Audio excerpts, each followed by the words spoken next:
Assalamualaikum warahmatullahi wabarakatuh. Perkenalkan, nama saya Lufitri Sari, NPM 22411072. Saya dari kelas MNJ 22B. Pada kesempatan kali ini, saya akan membahas materi mengenai memahami fungsi MSDM sebagai strategi partner organisasi dalam penarikan atau rekrutmen sumber daya manusia. Nah, penarikan atau rekrutmen adalah proses pencarian dan pemikatan para calon karyawan atau pelamar yang mampu untuk melamar sebagai karyawan. Nah, proses ini dimulai ketika para pelamar dicari dan berakhir bila lamaran-lamaran mereka diserahkan. Nah, definisi rekrutmen adalah proses mencari, menemukan, dan menarik pelamar untuk dipekerjakan dalam suatu organisasi. Sedangkan penarikan dalam arti lain yaitu usaha untuk mencari dan memengaruhi tenaga kerja agar mau melamar lowongan pekerjaan yang ada dalam sebuah organisasi atau sebuah perusahaan.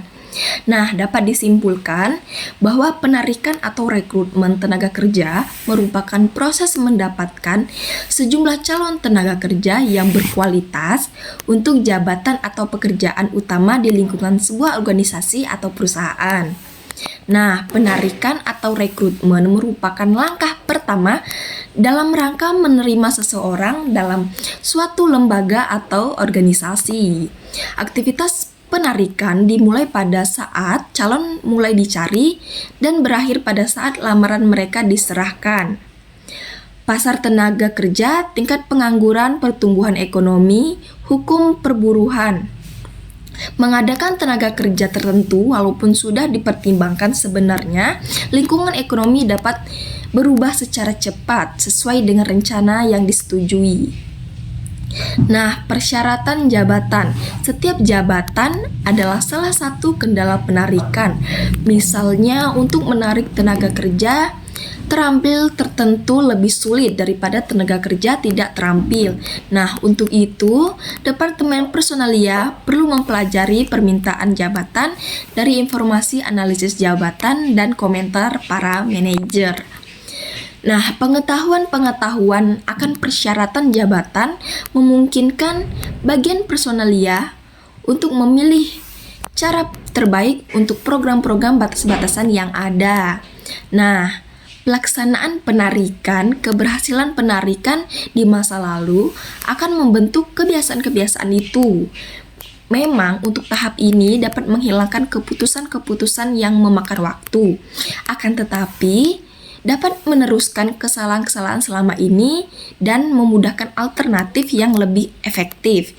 Nah, dengan demikian, para pelaksana penarikan memerlukan umpan balik, baik positif maupun negatif, agar mereka tidak dapat menggantungkan kepada kebiasaan-kebiasaan yang sudah terbentuk.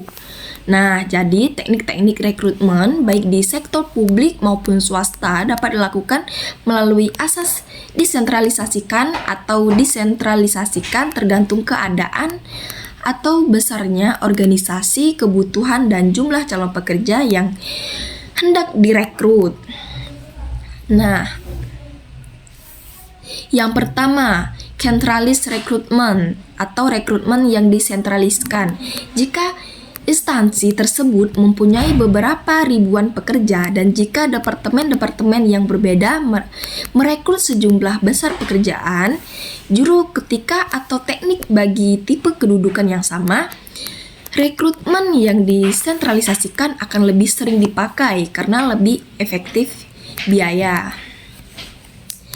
Jika rekrutmen disentralisasikan, instansi yang mengelola sumber daya manusia itu akan bertanggung jawab untuk meminta dari para manajer akan perkiraan-perkiraan periodik mengenai jumlah dan tipe-tipe pekerjaan baru yang dibutuhkan di waktu yang akan mendatang.